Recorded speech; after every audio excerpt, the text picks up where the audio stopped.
Good evening, everyone. Welcome to Beyond the Gatekeepers. I am Bishop Vanessa Brown. I am your host and moderator for this evening. We're so happy to return to you after such a long hiatus, but we're glad to be here with you in 2026. We say Happy New Year to all the people that we haven't seen in a while or heard from in a while.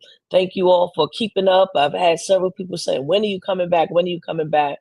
So tonight is the night. We're glad to be here with you. Glad to be here with you. I think the last thing we did was like the first Wednesday in December, and then we didn't do anything for the rest of the year. So we are glad to see you all. I see you all coming and lining up in the chat.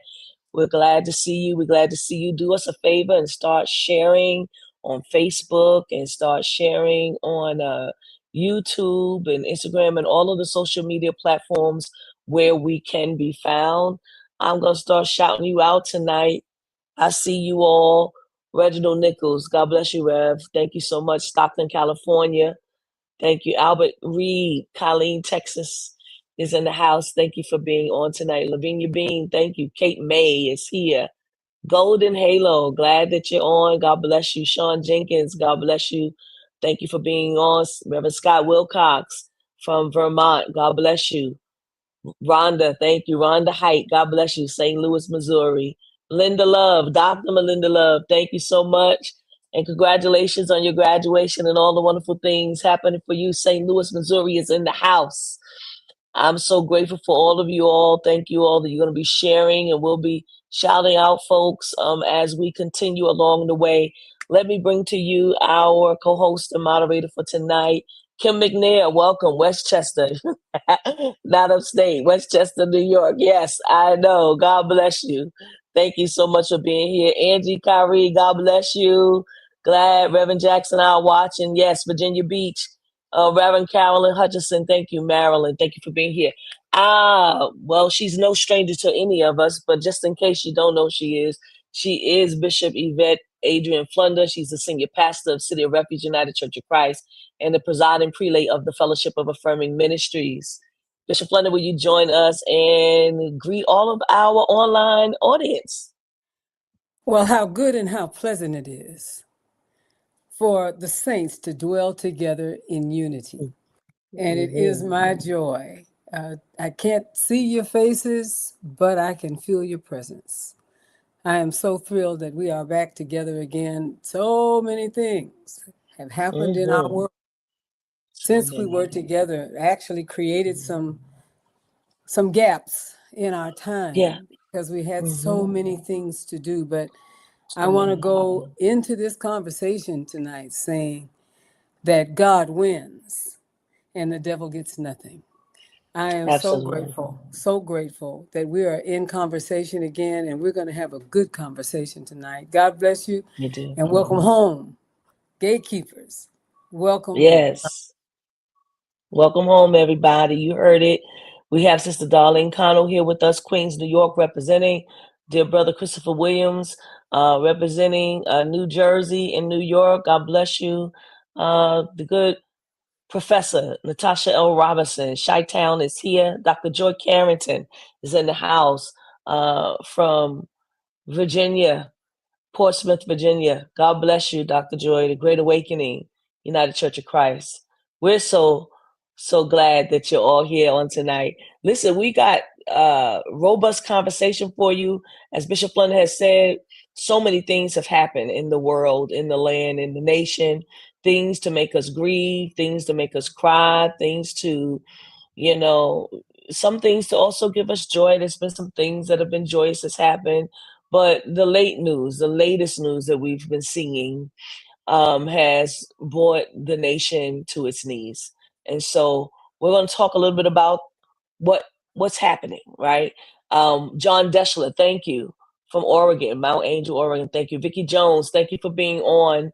You all do me a favor, share on our social media platforms. I'm going to bring our guest forward on tonight in the person of Daniel Hunter. He's an activist, trainer, strategist, and author.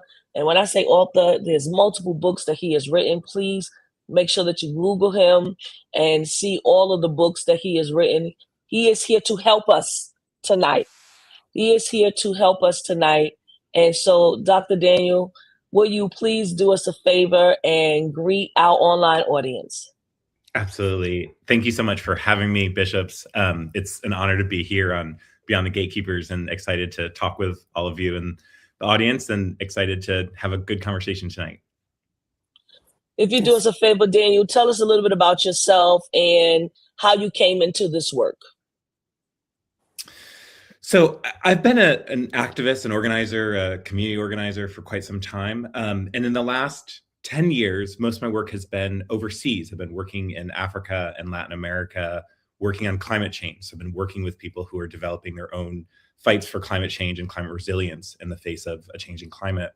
And so they've been doing advocacy on their governments to try to make things better as part of an international effort, as well as putting pressure on the US. But most of my work has been overseas. And about 2.5 years ago, maybe 3 years ago, I thought, I really think Trump might win. And so because I've been working overseas, I've been working with folks in authoritarian regimes. I've worked in Burma. I've done trainings in Turkey. I've done trainings in a number of different authoritarian dictatorships, repressive regimes. And I saw what Trump was outlining and said, this architecture of being an authoritarian, I've seen this before. So I wanted to get us more prepared. And so I left my job and began just giving ministry specifically about what happens if Trump wins, and to begin to kind of get us into psychological shape, spiritual shape, because it will be a long road if he was to win. And we are now in that road. So that's a piece of how I got into this particular moment. And you wrote a book about it, which is very prophetic, because you didn't know he was going to win, but you wrote a book about what will happen if Trump wins, right? And so I wrote it as a choose your own adventure because, right, so I have a 7-year-old daughter and she loves choose your own adventure books. And so the idea that you can, if this, if that. But the big thing that I really got worried about was what I saw in the first round of Trump, which of course is a different version in many ways. But in the first round of Trump, a lot of people spent a lot of time frozen in disbelief, just watching awful things happen, and weren't activated.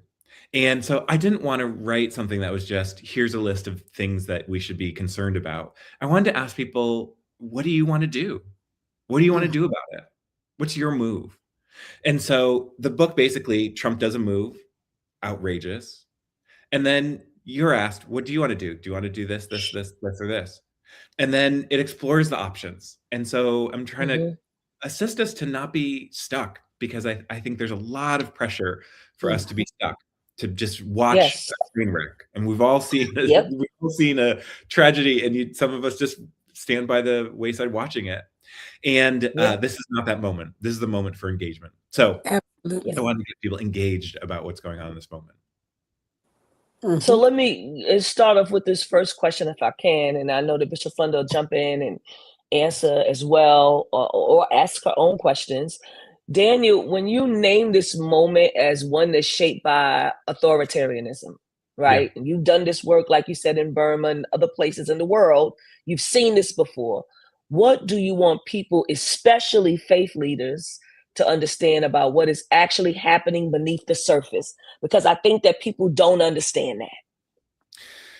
So let's just, what is an authoritarian? Authoritarian is someone who, him and his regime, Trump and his regime, want to extract power from wherever it resides. So anywhere that isn't their power, this is a control pattern, right? So they want to attack anybody who criticizes them. Anybody who's with them, they will let them do lawbreaking. They will let them do wild things, give them great permission to go forth and do that, as long as they're staying under their control. So authoritarians, they will use the government to extract resource, extract vengeance, extract, I mean, it's a just constant, anything that is, any institution that promotes people to be free thinkers. That's why they take out universities. Why anyone who could challenge them in courts, that's why they take on law firms. And anyone who could speak to the spiritual soul of people and to remind people of empathy and humanity, which is why they go after faith. So they are instituting power to try to consolidate as much as possible. So all these tactics of deploying the military, federal law enforcement overreach, regulatory retaliation, these are patterns of authoritarian, and we've seen them all over the place. So Trump is not unique. In fact, he's not a brilliant strategist. That's not something we can confuse him for, because he's taking a playbook that others have used. Orban in Hungary they trade notes about how do they do this. But the basic message here is we've got an authoritarian, and they won't relinquish control. It's a control pattern, and so we have to be on our guard about the autocrat is not intended to leave, whether it's Trump or the regime itself. They don't intend to leave. They don't intend to give us any space. They don't intend to allow any democratic flourishing, anything that isn't under their purview. They want total and absolute control. As shown in Minnesota, just one example of many, but just the way that they don't even want you to trust your own eyes. Thank you for that. You laid the groundwork for where we want to go. I received a message today letting me know that ICE was in Harlem today. If you know anything about Harlem, then you know 116th Street, probably from St. Nicholas all the way down to maybe Fifth Avenue. At Fifth Avenue, they call it Little Senegal, which means that there are a lot of Senegalese people there, a lot of people from African countries that are in that area. And so we see how ICE is ramping up Newark, New Jersey, Newark, Delaware, different parts of the world. I can name them. You all can name them too. You know where they are right now, New Orleans and all these different places. You name the moment of what it is. I think that people needed a definition for it, right? I think that people see that something is wrong. They sense that something is wrong, but didn't have the language for it. But I want to ask you this. You wrote another book. I told you he's wrote multiple books. One of them is called Strategy and Soul. And you write about the danger of movements that are spiritually disconnected or strategically thin. What does authoritarianism exploit when movements lack one or the other? Okay, well, that's a deep question. So one of the ways that I began thinking about that, I wrote an article about what are the sort of 10 things we have to do to prepare ourselves. And I thought I'd be a strategist and all that. And the number one thing I said is we've got to get back to trust. You got to trust your own self. And so the reason for that is because authoritarians thrive on distrust. The message they constantly have to pump out is to distrust other people, distrust immigrants, distrust trans people, distrust folks who don't look like you, distrust people who are in Venezuela, distrust folks who are in Iran, distrust folks who are on the other side of the aisle. Any number, they constantly do a constant division. And we've got to trust ourselves because you just got to trust your own eyes, because you will be lied to, you'll be gaslit, you will be all that. And so in order to just do any kind of division, it relies on a constant journey of lies. And so we have to trust our own eyes, our own instinct, our own empathy, our own hearts, our own soul. And then we have to connect with other people and find others who we trust. And so that's where faith has become faith communities in autocratic regimes are often so central in resistance, because those are communities that we can lean on and trust each other. And so Hannah Arendt, who's a philosopher who wrote The Origins of Totalitarianism, she used to talk about, she said that the origins of all of this come from loneliness. That word loneliness, it's a German word that's Verlassenheit. And what it means is I'm alone with my own ideas. I don't get to talk about worries and angst that I have about big things that I can't connect with other human beings. And so worries about AI, worries about economic insecurity, worries about climate change, worries about all these big things that we don't have a way to sort with. And so our churches, our places of faith have to be places where we can communicate to build trust again about these big things, because otherwise we can't do anything. So I'm walking around the answer, which is, in order for us to be of any service around authoritarianism, we have to start with our base, with ourselves, with our community. That's the place to begin from. Thank you, Bishop. Go ahead. There's a couple of things. I noticed a sameness. The other day, one of the old and well-known and well thought of generals in China was sort of quickly and unanticipatedly moved from his position. I don't know if you saw that. I will never be able to call his whole name, okay? But he was a very important part of the army. And he went before his president, and then in a conversation, he dethroned him from the role that he was in. Took all of his pins, and no one said anything about why. They just did it. But people were in shock because he has something like 40 years of working in the military. But now all of a sudden he has been moved out of that role, and we have no idea of where he is going. I'm going to set that aside for a minute because it really did shock me. But the thing that is, and I know that Putin does this. You upset him, frustrate him, get in his way. You get a drink at the bar, and it's got something in it, and it's in a completely different country, and you're dead. Because I know he has done that time and again. I'm going to set that aside for a minute. And it made me think, now I'm watching some of the same thing. Bishop Vanessa and myself and many of the folks that are part of the work that we have done around same-gender marriage, women's rights, around HIV and AIDS issues, things that have to do with faith, and faith being connected to what was happening in Washington, D.C., good friends of the sitting presidents, and a lot of the work that we've done. We know something about what it takes to get work done, to push the political horse, to get what it is. But I am somewhat discombobulated, frankly, because a number of the folks that are working in this regime, because it is a regime, are people that we also knew when we were working directly in the White House. Mm-hmm. And they have changed dramatically. Yeah. I've been trying to figure this out. We were on first name basis.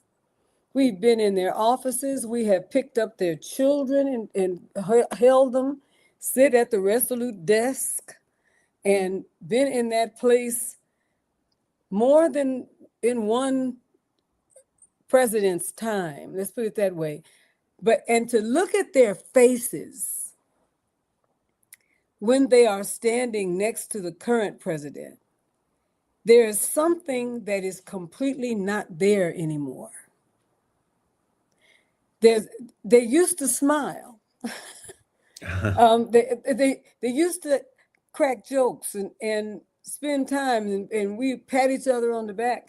Now they seem to be absolutely terrified in a way that we don't know who they are anymore. And I have said this, and I'm putting it out there because I would love to know where you are on this. I have said this to my folks, my staff. They're like Stepford men. I cannot understand what it is. What did he say he would do, either for them in the positive or against them in the negative, that would shift them to the extent to which we can barely recognize people who were our friends in Washington, D.C.? But I think you put it together really well. From the story of China and the story from Russia, what does that do to people when ways that we thought the rules were being played are no longer applicable? So one way that an authoritarian is able to keep power is they have to keep creating a new drama where they act out and do something so ridiculous that you thought, I can't believe. Which that goes back to doubting yourself, right? I can't believe. No, believe. What you are seeing, that is exactly what's happening. That's right. And he's done it not only to our community, he's not only done it to, he's also been outrageous to his own folk who he's thrown out of office. I mean, he hasn't, as far as we know, he hasn't done any Putin-like behavior of in the drink, but he has thrown out people out of the Republican Party. He has turned on his own. He has shown a vengeful nature such that if you want to stay in his good graces, then you have to be a different kind of person. Mm-hmm. That's what he's asking of people. That's what he's asking of the entire country. Mm-hmm. The ask is, you all saw Alex get shot, and I'm going to tell you what you know not to be true. And I'm going to accept and get the DOJ to treat him like a domestic terrorist. On and on, right? And so this is classic in how they operate. And so then they get loyalty that way, because all of the Chinese military men who were not kicked out, purge, they all know we could get purged, just like that. So there's that piece, which is the fear that they're living with. And just, I do believe in humanizing everyone. I really am. I believe in every human being as a redeemable soul. And so I think they are operating with a high degree of fear that's really limiting them. And I think the second piece is, what's the saying? Power corrupts, and absolute power corrupts. Absolutely. Absolutely. And so they are next to someone who believes in absolute power, and they are drinking from that wine. And so I think the second piece of that is that they are thinking that by being this close to someone who's using this kind of power this way, they can manipulate, move, maneuver things to get things in the way that they want them to be. So I think I think Rubio, for example, he thinks he's a smart man, and he thinks, okay, I'm going to outthink this but you lose your soul along the way. Yes. Yeah. Yes. So yes, brother. Yes. We've all heard that that saying, first they came for, right? First they came for gays, and I wasn't gay, so speak out, and they came for, and on and on. So that comes from a man who was a Nazi supporter. Yes. He was a minister, and he had been a Lutheran minister who had supported Nazi Hitler during his regime, had been out canvassing, telling his people, vote for Hitler, because he had alignment. And then he realized what Hitler was going to do was restrict everybody, not just the gays, or not just, but also come for him. Not just the Jews, I'm going to name that, but that he was going to come for him too. And so they also began restricting Christian churches and his church. And so he then began to be a target, thinking that he was never going to be targeted, thinking he was going to be targeting other people, but he also began to get targeted. And so in the end of he went into jail multiple times because he started to speak out and say, I don't want to be targeted. That's not right. And eventually he was put into a concentration camp. And so when he was released from a concentration camp, that's when he went around with this poem over and over and over again, saying it, because he understood the message is everybody's going to get targeted. And so that's the message for all of us. I think for some of us in our community, there's a degree to which some of us have sat waiting, watching. Okay, well, he's targeting other. Okay, we can sit this one out for a minute, but he's going to come for everybody. Total control on everybody. Daniel, I have a list of questions for you, but I don't want to ask them. I want you to speak from your heart and your spirit about the things that you feel like we need to know. You know that we are a faith community. The majority of us that are here, different religions, people that come on, they're going to watch later. Like, what are the things that we need to know? Like, just, basic grassroots things that we should know that maybe are not hearing that information wherever they might be. Well, I think one thing just to really get clear is, like, this is a moment to reorient ourselves politically. It's a new kind of politics. And so I am a pacifist. In my bones, I am anti-war through and through. And I found myself now in meetings with retired generals who they have done, I would say, awful things. we wouldn't agree on many things about how U.S. foreign policy, or on and on. And they are also in great distress about the way that, because they understand Trump's targeting everybody. He's targeting the military. And so he's trying to remake the military in his image so that he can direct them to be deeply politicized on his side. And so he's trying to break the back of the military. And so they're trying to resist. And now I understand, oh, these are my allies in this moment, that we have common cause. So we have to reconstruct. And so one of the ways that folks who've lived in authoritarians taught me about how to understand power is, they said, look, the thing that you have to really get about an authoritarian is they don't actually do anything. They can make people scared. They can make threats, but they don't do anything on their own. They don't. There's a great quote from a guy, Gene Sharp, who's a political scholar, and he writes, just by themselves, rulers don't collect taxes. They don't enforce repressive laws. They don't keep trains running on time. They don't prepare national budgets. They don't manage ports, print money, train the police, issue postage stamps. They don't do any of those things. Mm-hmm. What happens is that institutions, pillars, organizations are set up that carry out those things. And that those are necessary for an authoritarian to get what they're trying to do. Mm-hmm. So the DOJ gets an order from the Trump regime, and DOJ, they move it through or they don't. So early on, so we need a clear example. So I'll give a clear example of this concept of the pillars of support. We talk about the pillars of support. So early on, do you remember when Musk had ordered everybody to give a 5-line email? Yes. He said, give a 5-line email about what your job is. And in the federal government. Yeah. And he said, if you, right, exactly, for federal government workers. And he said, if you don't do it, then I'll fire you, which is ludicrous. That's not his job. But OMB took that and said, okay, we'll comply. And so they sent out this 5-line request to every federal worker government. They did. Immediately, because I was on a few of these lists, there were individuals who began saying things like, that's not right. OMB is not my boss. They can't make me do that. There are people in the FBI who began saying, I can't even report. You don't even have classification to, hear the things that I've been up to. People began saying, I'm going to just joke and say like 1 redacted, 2 redacted, 3 redacted, 4 redacted, 5 redacted. But people began saying, I'm not going to comply. Right. And enough people began saying, I'm not going to comply, that then unions, I believe NTEU was the first one, but NTEU, AFGE, others who represent federal workers, they began telling their membership, don't do this. Don't answer. That's right. Mm-hmm. Mm-hmm.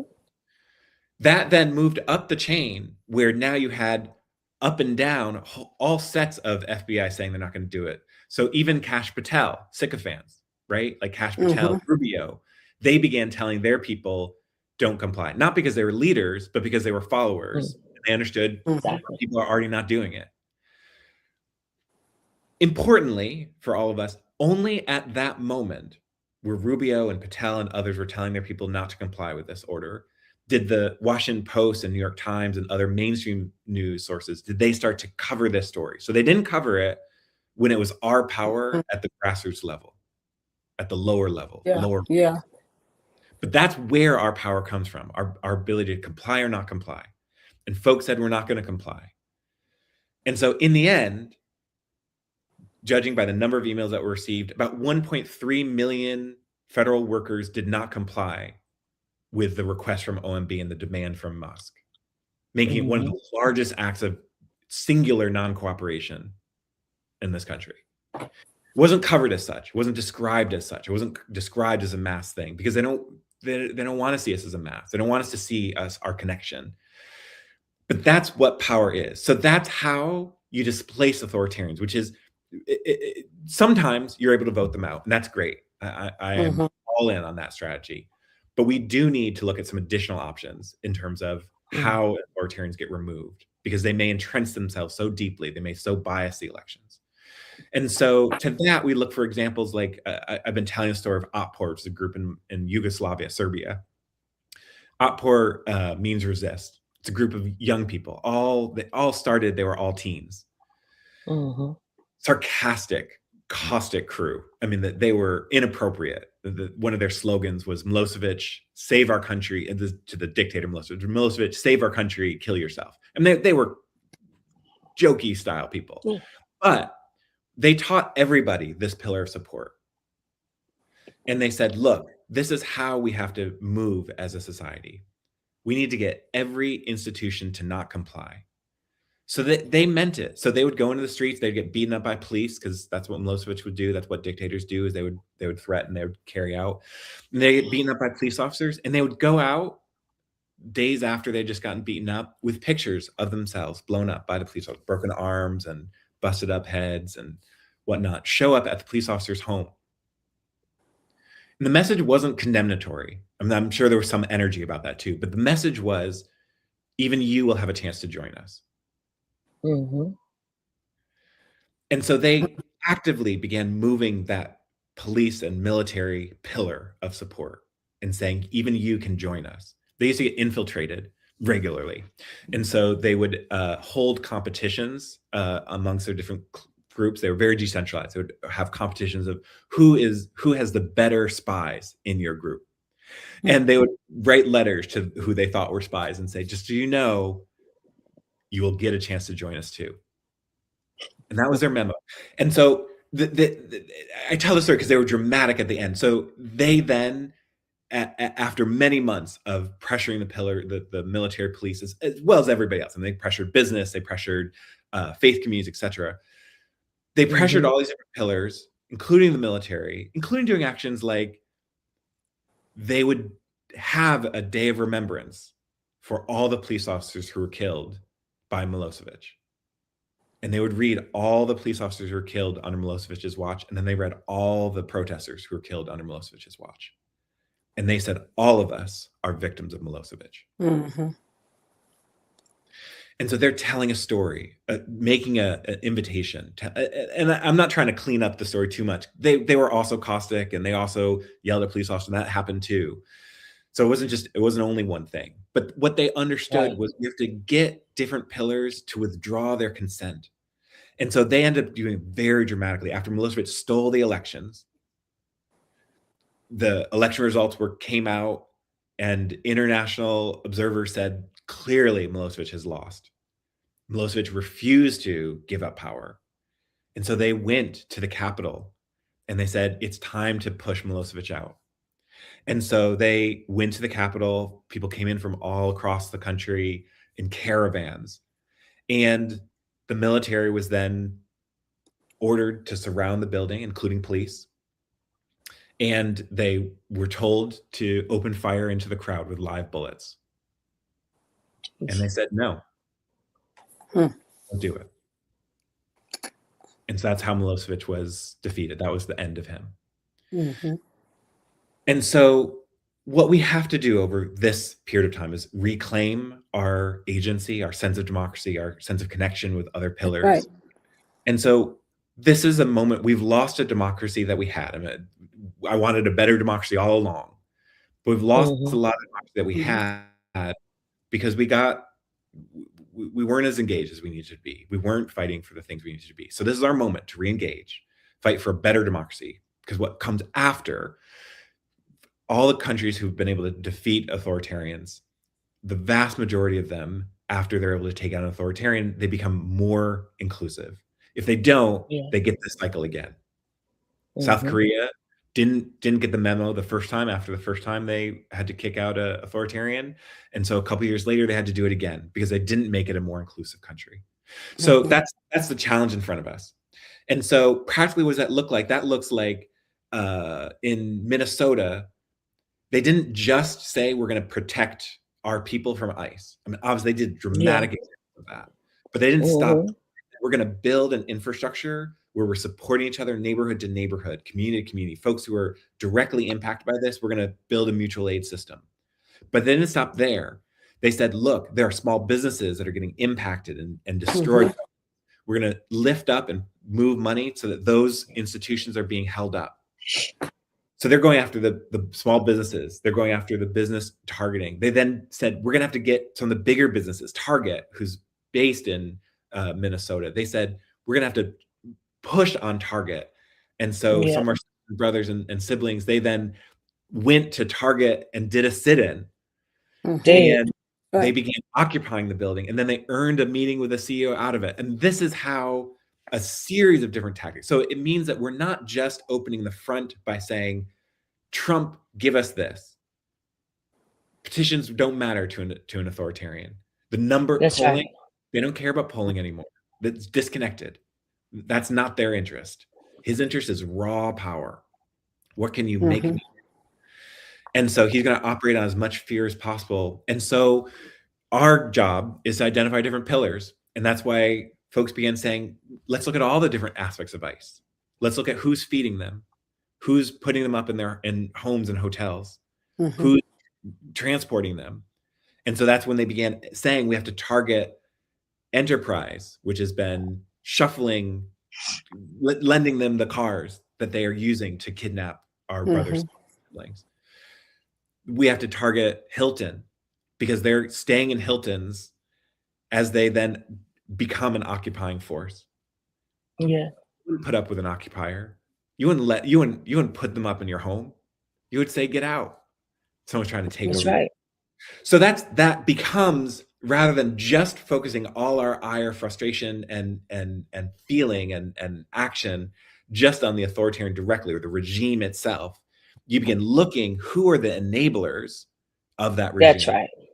Who are the enablers? And this doesn't mean an enabler doesn't have to be someone who is, they don't even have to like the regime. They can feel neutral. Hilton thinks they are being neutral. They think they are, we just sell a product. But you are not neutral in this moment anymore. There's a polarizing moment. Right. Where do you stand?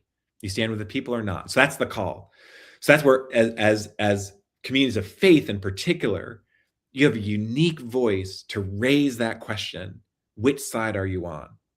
Right? That old song, which side are you on? Which side are you leaning on, Bishop? You said that yesterday. That's right. Yeah. That's what this moment is then we have to call that to question.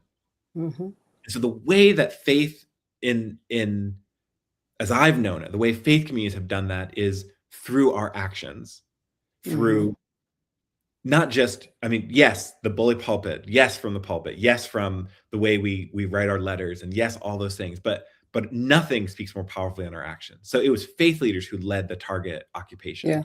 It was faith leaders who led the Nashville sit-ins. Why? Because that was a statement of this is who we are. This is what we stand for. It's faith leaders in San Francisco who then stood and got arrested in front of ICE buildings and said, we're going to protect our brothers, sisters, and siblings, and shut down ICE buildings. And why? That is our faith testimony in action. That is us not just telling a parable. We are being the parable. We are showing what it looks like in this moment. So that's the thing that we have to do in this time. And that means that we have to be willing to call to question folks who are trying to skirt around it, trying to avoid responsibility. And that does mean everyone. That means I know people who are in the National Guard. I know people who are in the military. I gotta talk to them, have conversations with them so that they understand you're going to have a moment. You too will have a moment to join us. For sure. Yes, and amen. So this is what came up for me, and which was both wicked and brilliant in this. We have several pockets in the United States of people who have anathema, hatred for other people. Yeah. So how people who thought that women should never be in the military, or people who think that certain communities could only be for white people, or that certain kinds of schools and academic institutions should be given to the families who have given the money for these institutions year after year after year.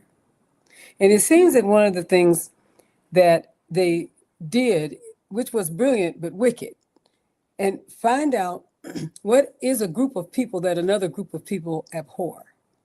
Yeah. So we all may be Democrats, but a bunch of us hate gay people. So come up with some kind of way to make it the gay people's fault that we're having the problems that we're having in the world. And the way that they were very strategic, they didn't go after the gay community, they went after the trans community. Right. Yeah. Which is the group of people who had the least amount of ability to fight for themselves. Yeah. But it split the gay community because there are tons of people who are gay who really don't like trans people. And it's one of those things, it's kind of like dark skin and light skin. Yes, Then you it can is. also divide it as it relates to religion. You know, you are a Catholic. And then somebody comes along and says, well, we got all these pedophile lawsuits against Catholics, if you understand what I'm saying, and because they're wicked.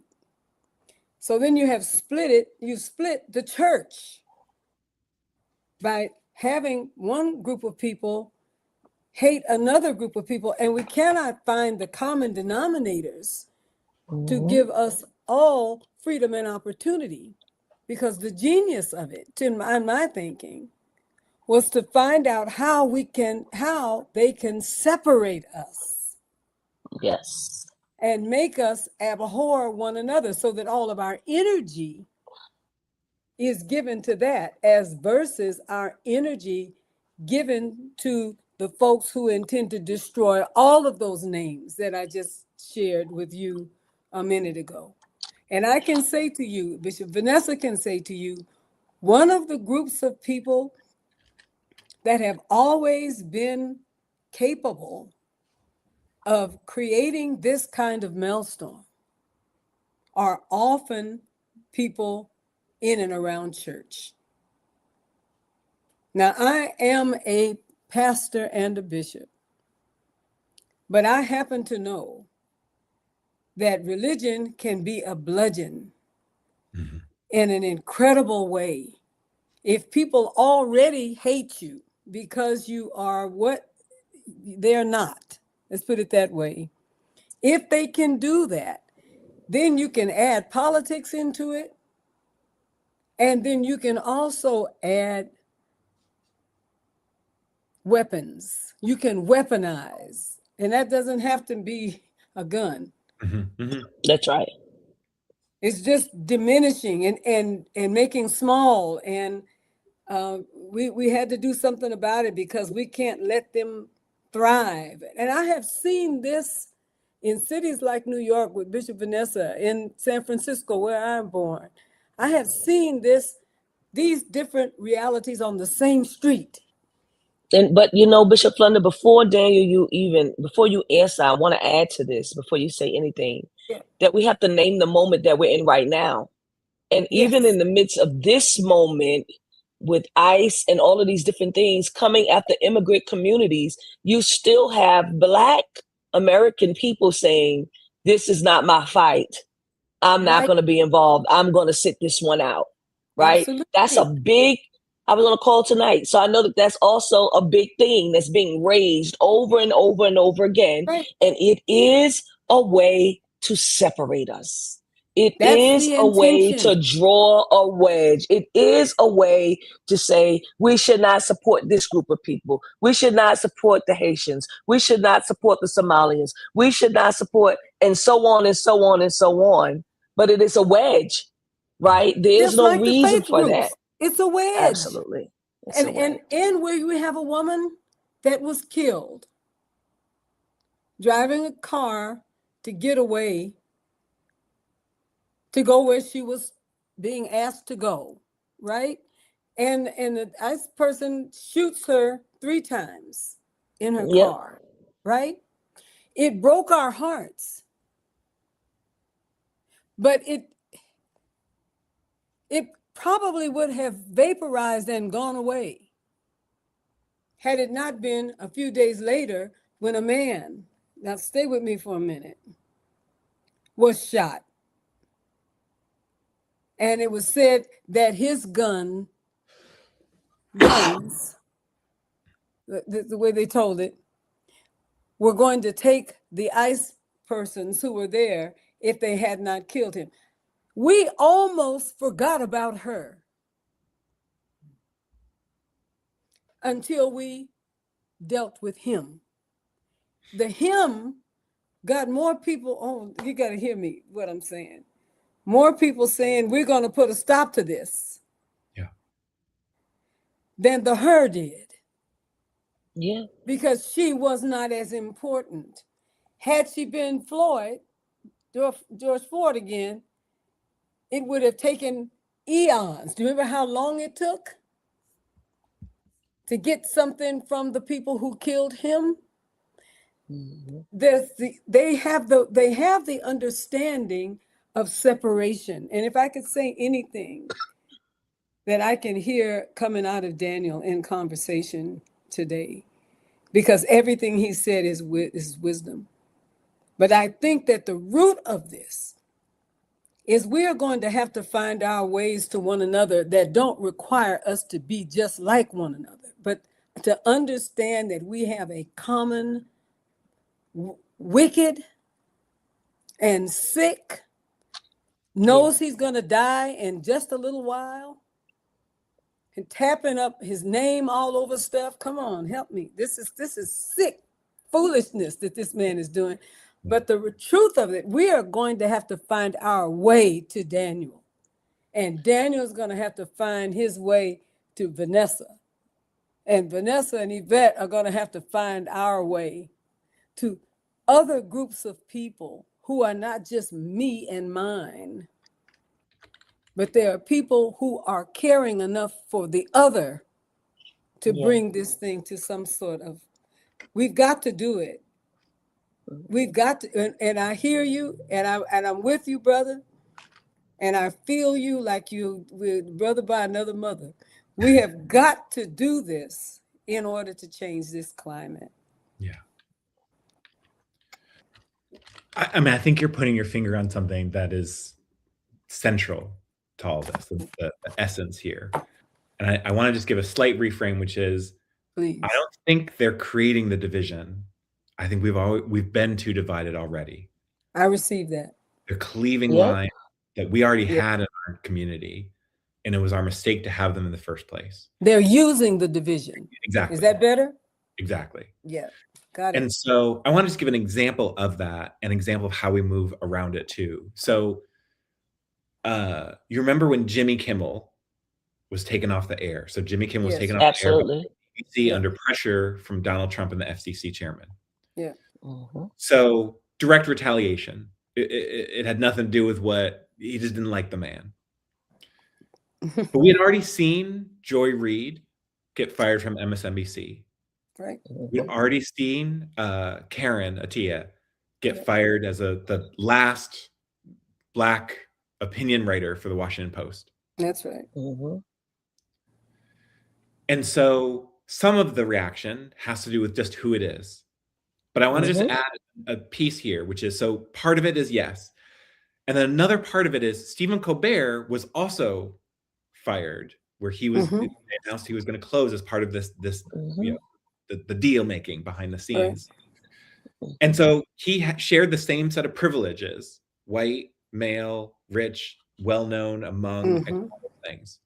But there wasn't an outcry in that moment. Why not? And the reason was because we hadn't done some of the organizing, the reconnecting that you're talking about. And so by the time that we had seen Joy, we'd seen Karen, we'd seen Stephen all get fired and released from their jobs, by that point, some of us had started to have some different kinds of conversations about how we need to move more quickly. So when Jimmy Kimmel was fired, within 2 hours, Nalini and a crew of folks from Working Families Party and elsewhere had already put a toolkit together on boycott Jimmy Kimmel. And they were connected because she'd been doing organizing work. She'd been connected with folks who were in the Disney fandom communities like Andor. And so folks like that, who then they began using the lingua franca of the Andor community of we have friends everywhere to organize folks and say, we all need to get together in this moment and stand together. And they then were connected with unions. And so Screenwriters Union then held a picket on the East Coast and the West Coast the next day. And they began following connections with other unions who then directors and Screenwriter Guild and various other unions began coming in and saying, this is absolutely wrong. And that we create a snowball effect in a very short amount of time through the density of connection, the density of organizing. So it means a couple of things. I want us to just track when Stephen Colbert, was was targeted and told that he would have, only one last season, we weren't ready. We didn't have the muscle for reacting to each other.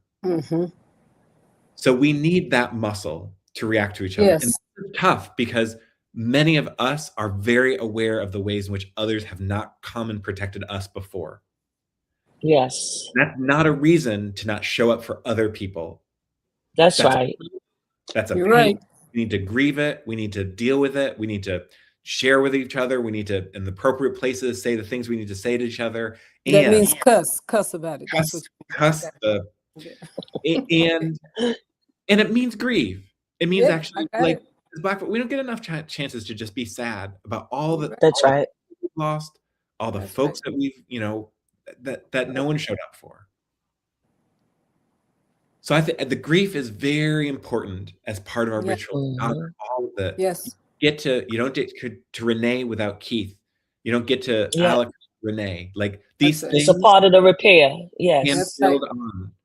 That's good. And that is what our job is to reuse these losses, these moments to reconnect, and not just our losses. So Tesla takedown, massive movement that took out the richest man that had ever walked the face of the planet out of government. Yep. Tesla takedown movement, it was shaped by our anger, our frustration, people across the board, but again, many different people getting connected. That's where we are. We are in a moment in which, I'll say this, it's not the way I want to say it, but Trump is one of our best organizers. He's providing us the opportunity to pull ourselves together, to connect each other. Because again, to come back to that poem, right? First they came for. Yep, brother. And they some of us heard that message wrong, I think, and we thought it would be one at a time. Oh, that community, and then that community, and then that community. But that's not actually what Hitler did. Hitler did for many different communities to try to divide up as many. That is right. That's right. And so we have to see through that.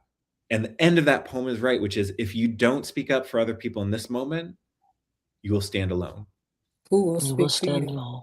That's right. That's good, brother. That's good holy talk. I like it. It is. It is. And so we come to the 9:00 hour.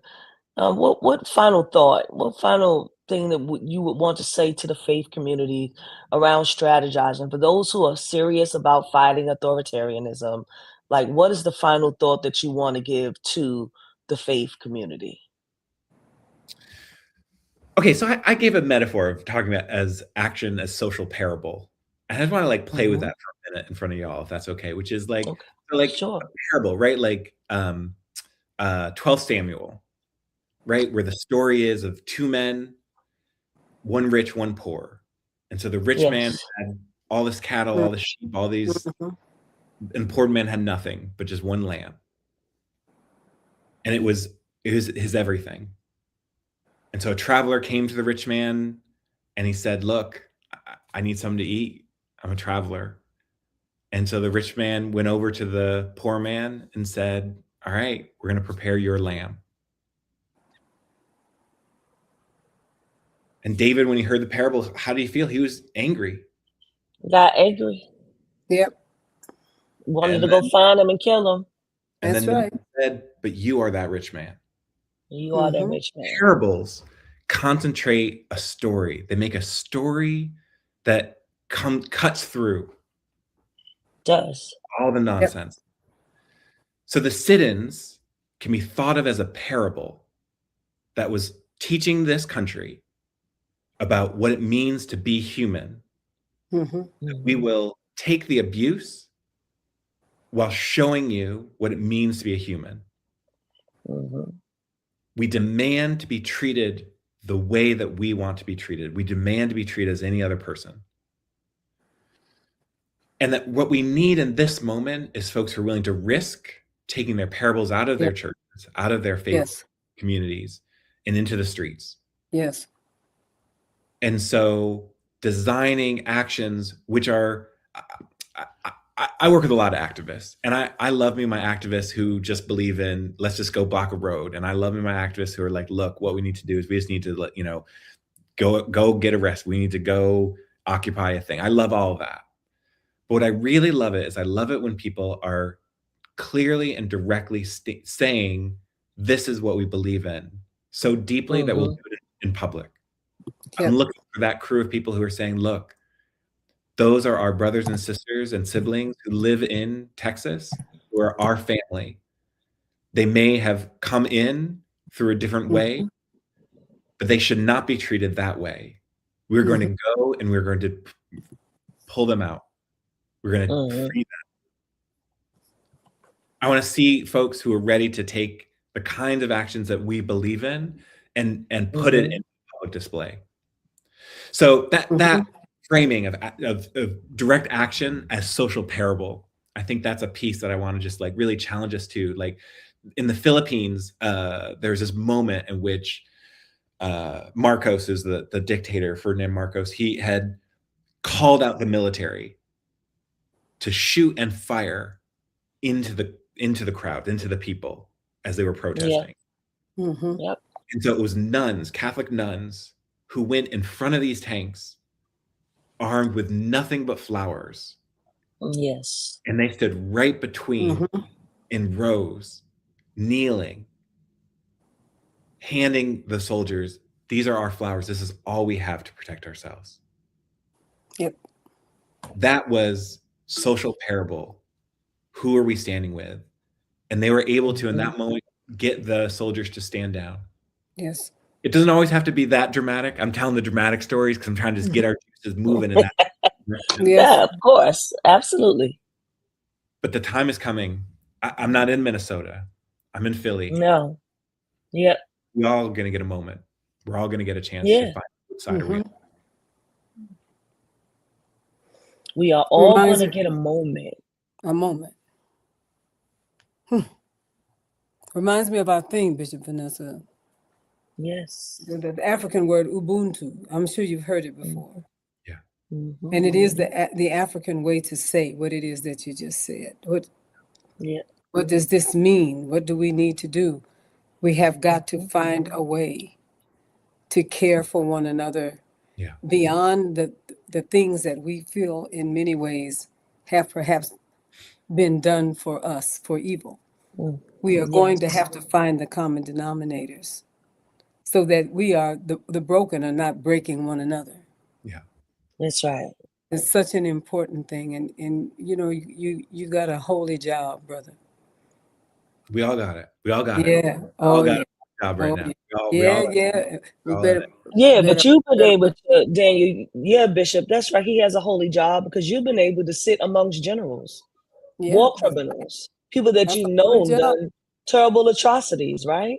But at the end of the day, I believe the Holy Spirit works in the way the Holy Spirit, the God of the universe, the God of your world, your creation, whatever you want to call it, set you in those spaces and places because God knew you were able to handle, knew what you were going to be able to execute, right? And do the things that needed to be done in those rooms. And you found the golden thread. And that's what we all must do. That's right. We just find whatever that golden strand is, that golden thread that connects us as humans. What is that thing? There's something.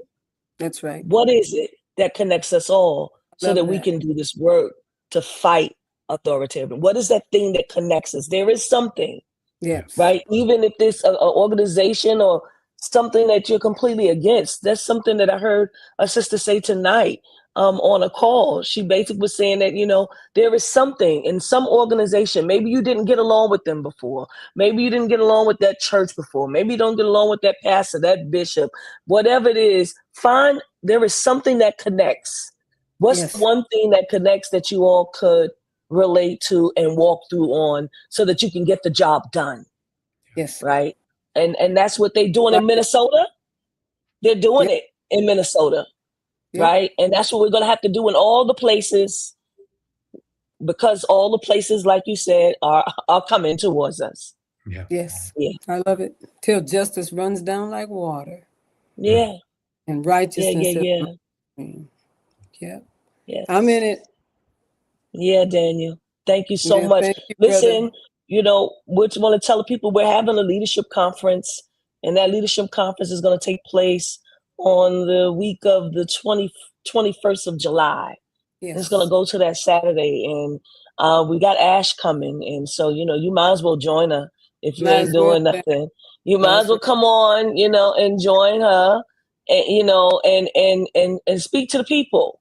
Like, let's get down into it. And we know that that's months away, but at the end of the day, we're probably going to need more triage, more work, more work done, and how to move, because we serve so many communities. There's so many people. I see Cherie Scott on. I see Bishop Bonnie Rad, and Cherie Scott is doing reproductive justice work, down in Memphis. There are people here. Bishop Bonnie Rad in Vegas, Dr. Jamie Eady out of Philadelphia, Reverend Kim McNair is on. So many people I know.